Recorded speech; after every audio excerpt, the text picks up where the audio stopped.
the Harry and Meghan disaster tour to Australia, which I think we all acknowledge was disgusting. King Charles, in the US, he's landed. By the time this comes out, he's landed in Washington. But Prince Harry is banned from seeing him. This is absolutely devastating. It's humiliating. It's an insult for Harry. He's had a horrible couple of weeks. For 5 years, the Sussex PR machine has relied on one specific, highly calculated manipulation: the holiday hostage situation.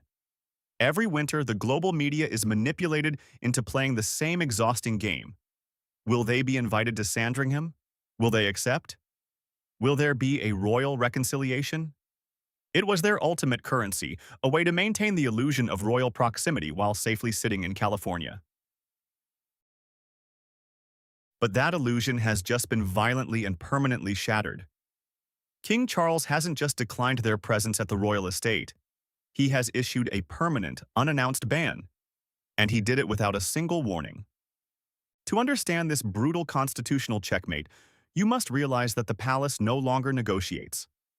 The Crown recognized that every single invitation extended to Montecito was immediately weaponized into a leaked headline, a Netflix grievance, or a podcast complaint. The men in gray suits audited the leaks.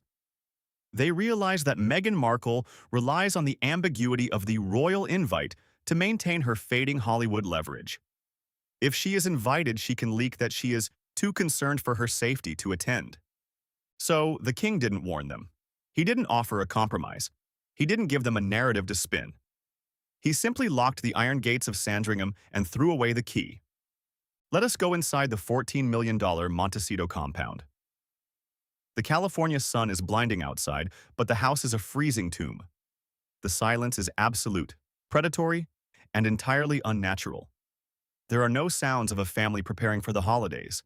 There are no children laughing in the corridors. There is only the suffocating quiet of a PR command center that has just had its primary communication line completely severed. Silence isn't innocence. It is gasoline, and the entire estate is drenched in it. Prince Harry is pacing the length of his cavernous study, completely hollowed out. He is broken. He is staring at the secure diplomatic communication from London. It didn't contain an olive branch. You know, the back half of the trip says otherwise. Meghan, was appearing as a guest of honor at a luxury wellness retreat. People pay $2,700 to $3,200 for a VIP ticket. A great room with a beautiful view, and of course a photo op with Meghan. Their flights, their hotels, all paid for by the wellness retreat. And before, in the days prior, she's touring hospitals. In Australia, they were talking that, maybe what's wrong with them making money? Well, there's nothing wrong with them making money as long as they do it on their own, because they have their own merits. Because Meghan Markle has accomplished something in her life other than opening her legs and landing that idiot of a prince. And then they're saying, well, Prince Harry doesn't know anything. Wait a minute, doesn't he have deadly combat skills from being in Afghanistan? Of course not. It contained a digital guillotine. For the first time in his life, he realizes the door is truly, undeniably locked. He has been permanently excised from the traditions of his own history. The realization is crushing. He is no longer a prodigal son. He is a depreciated asset with nowhere to run. The protective shield of his father's patience has completely evaporated. Down the hall, in the war room, Meghan is not weeping. She is never sad. She operates with chilling, surgical precision, but the sheer, abrupt shock of the Sandringham ban has left her scrambling.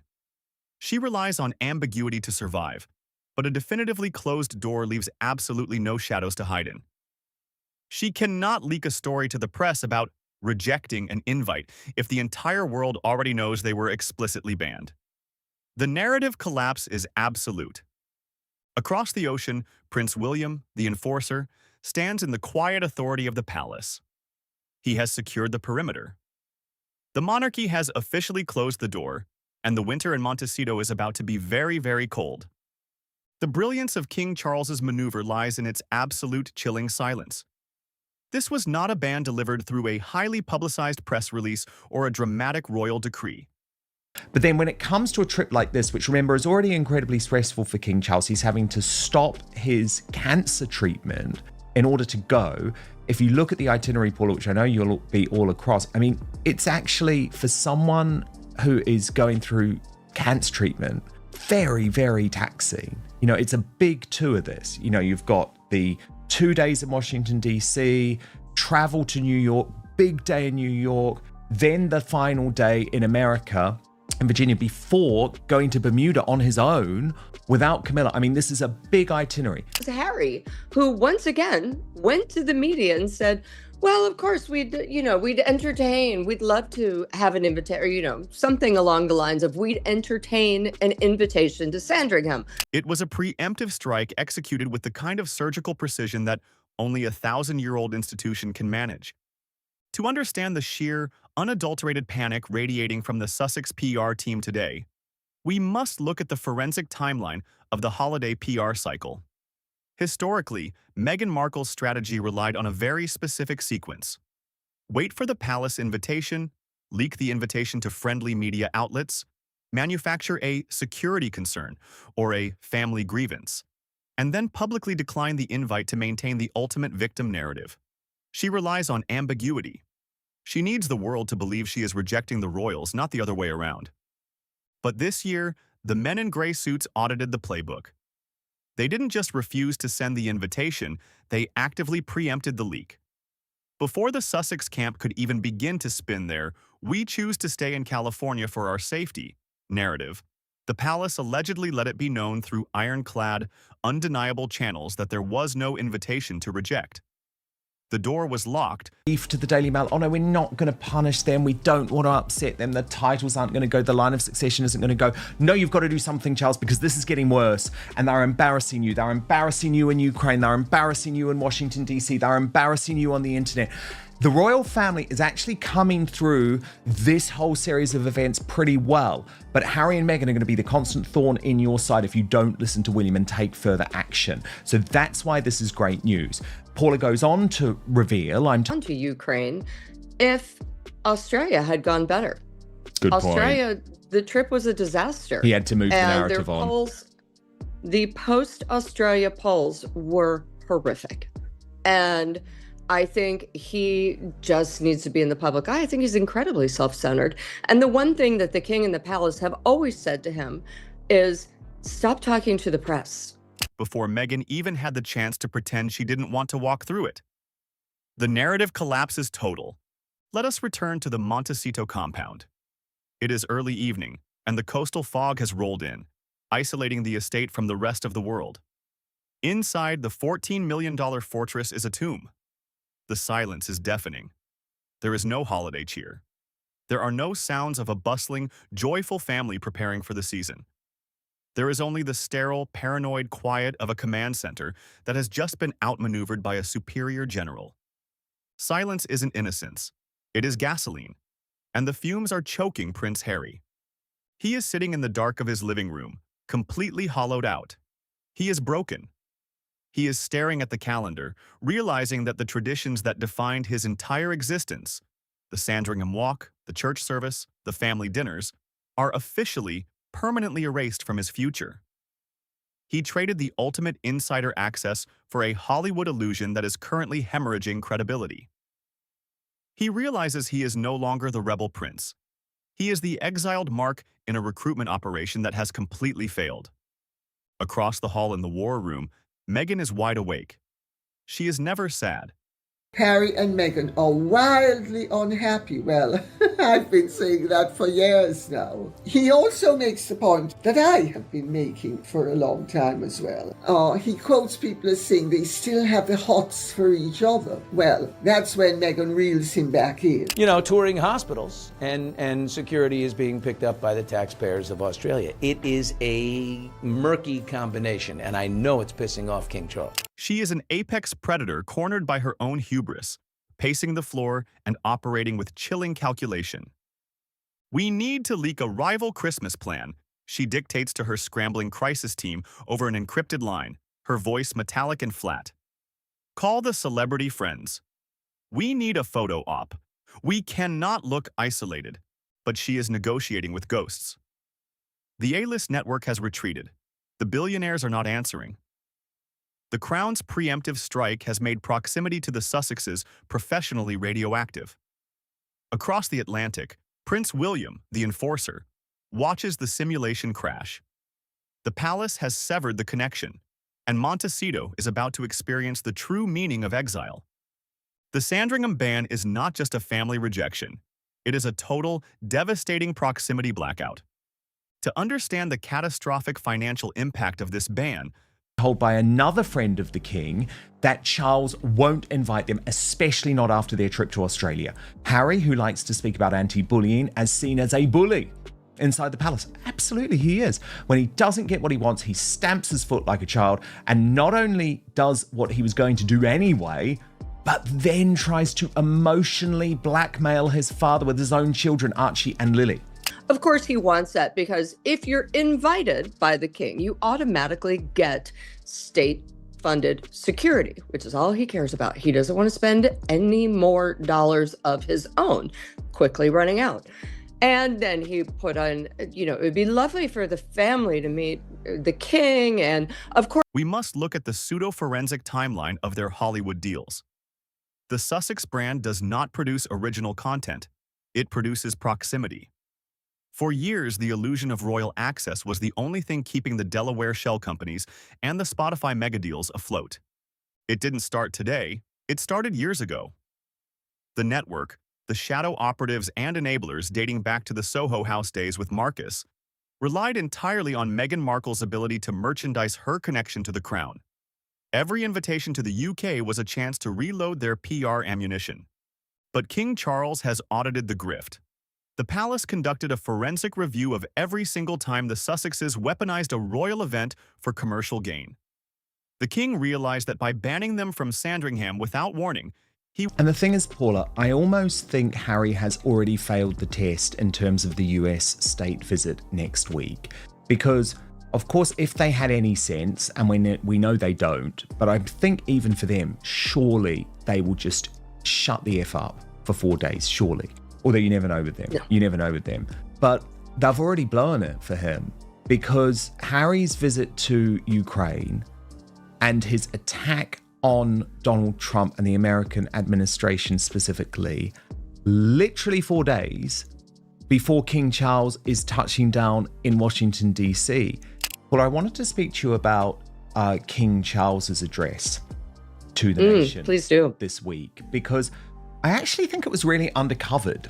I was surprised, actually, that more was not made of this, because this was a king, in my view, Paula, who was hitting back at some of his critics.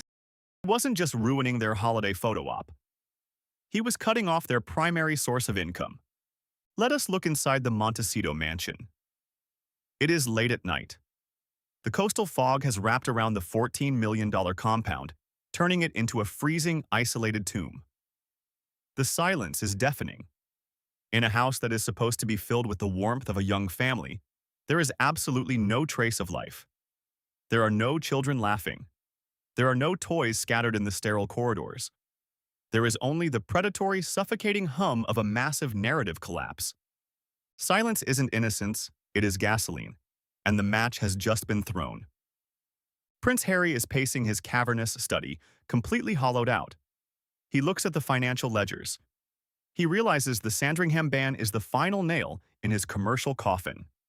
The recruitment operation he fell for requires fresh royal fuel to survive, and his father has just permanently severed the supply line.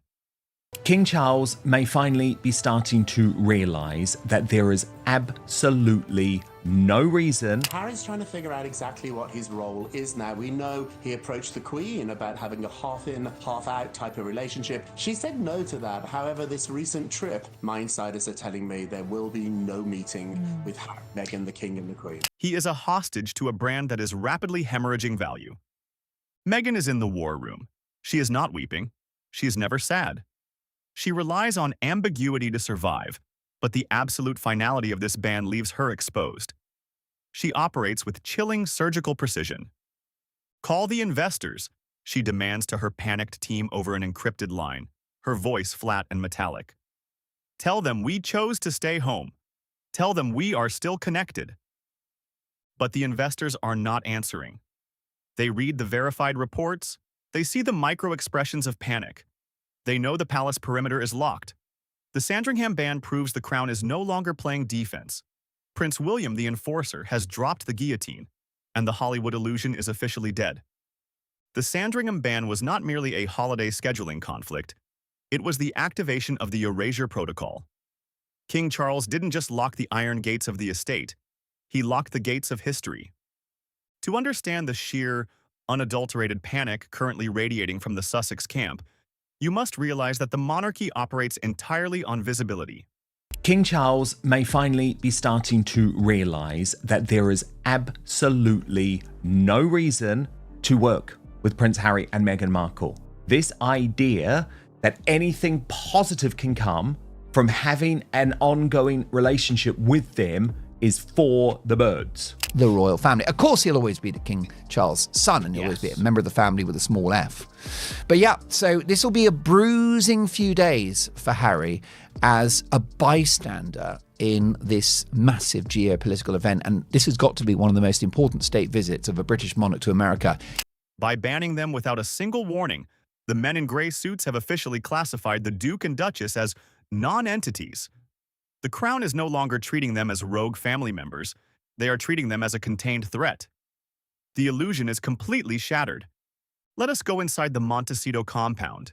It is 4 a.m. A suffocating marine layer has swallowed the $14 million fortress, turning it into an isolated tomb. The silence is absolute and deafening. There are no sounds of a vibrant family life. There is only the sterile, predatory quiet of an operation running completely out of oxygen. Silence isn't innocence, it is gasoline.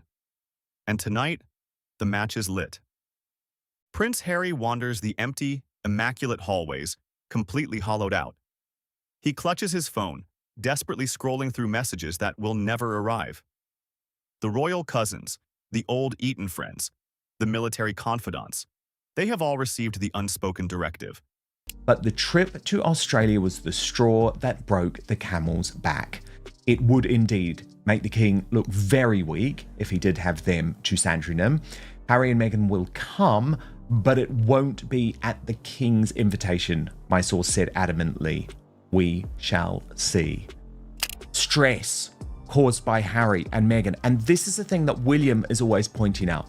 Stress has a real role in terms of how someone deals with cancer, okay? And Harry keeps on bringing stress. And can you just imagine the scenes in the palace this morning where, well, I think actually Charles is probably at Balmoral, actually, before he leaves. But the proximity blackout is absolute. He realizes the recruitment operation he fell for has left him completely marooned on an island of his own making. He is a depreciated asset with no homeland. In the war room, Meghan is never sad. She operates with chilling, surgical precision. She relies on ambiguity to survive, but the absolute finality of this royal erasure leaves her absolutely no shadows to hide in. We pivot to the Hollywood royals narrative. She dictates to her crisis team over an encrypted line, her voice metallic and entirely flat. We build our own court. She is attempting to rewrite reality, but she is negotiating with ghosts. Across the ocean, Prince William, the enforcer, has secured the perimeter. The social guillotine is locked in place. History will remember that the Crown didn't have to fight them. They simply had to forget them. We have reached the absolute terminus. The Sandringham ban was never just a holiday snub. It was a permanent constitutional checkmate. Because Harry's visit to Ukraine and his attack on Donald Trump and the American administration specifically, literally 4 days before King Charles is touching down in Washington, D.C. To me, that was the ultimate slight to his father. Proof, actually, Paula, that this dude is quite sick in the head when it comes to his dad, because in public, he'll quite happily say, like after the meeting last year, oh, I'm just so worried about him. I need to spend my time. Remember when he gave that awful BBC interview and basically said that he's worried that his father was going to die before a reconciliation, and oh, it's all about him. But then when it comes to a trip like this, which remember is already incredibly stressful for King Charles, he's having to stop his cancer treatment. 3 weeks talking to people inside Harry and Meghan's world, trying to understand their career crisis and their much speculated financial issues, and what, if anything, they should do to fix them. Here's what I found. The finances are not what the headlines tell you. The $100 million Netflix deal was never $100 million. The $20 million Spotify deal was not $20 million. Sources say that the inheritance that Princess Diana gave Harry is mostly gone. The narrative collapse is total, and the iron gates of history have violently snapped shut. The men in gray suits didn't need to issue a press release or declare war. They simply locked the doors and let the Sussex brand suffocate on its own irrelevance. The proximity to the crown is officially gone, and with it, their entire Hollywood currency. Let us step inside the $14 million Montecito tomb one last time. The California sun cannot penetrate the psychological freezing point of this estate. The silence is absolute and deafening. Silence isn't innocence, it is gasoline. And the entire operation has just gone up in flames.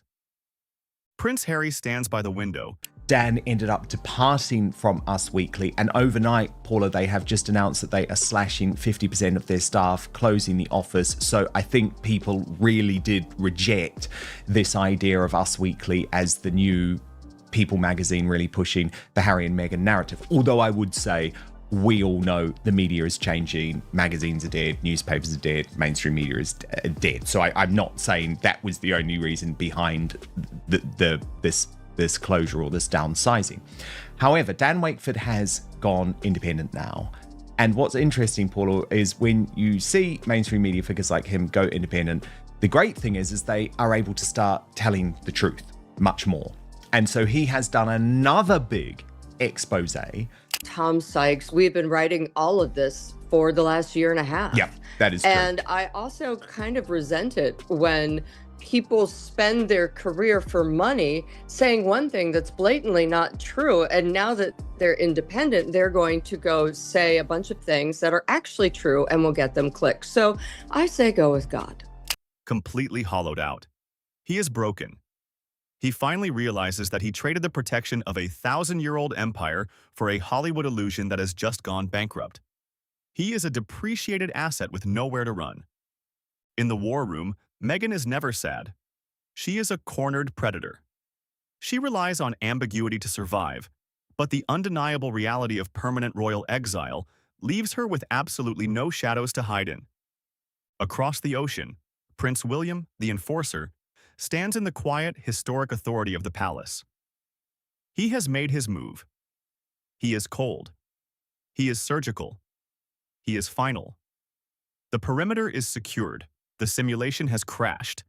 And history will remember Meghan and Harry not as rebels who modernized the monarchy, but as the grifters who locked themselves out of their own castle and lost absolutely everything. Stay sharp, stay skeptical, and remember, the truth is undefeated.